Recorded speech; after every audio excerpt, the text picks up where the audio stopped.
Vavaka fiamenana, vavaka fiamenana. Fandarana arahanao eto amin'ny andramoka izao sy ny akiradio. Isaky ny alatsinainy hatramin'ny zoma amin'ny 7 sasany alina ora Eoropa. Vavaka fiamenana iarahanao amin'ny mpanompon'Andriamanitra Radio Rakolo Salama Mivady sy ny groupe izay maharesy andrenesanao toroteny sy fampahirezana.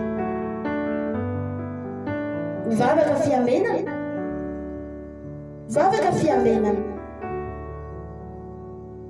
Sambatra izay olona miaino aho ka miaro toro mandrakariva eo am-bavahadiko ary miandry eo amin'ny tolam-baravarako. Ny alohan'ny fiamenana amin'ny alina ny masoko mba hisainsainako ny teninao. Vavaka fiamenana, vavaka fiamenana.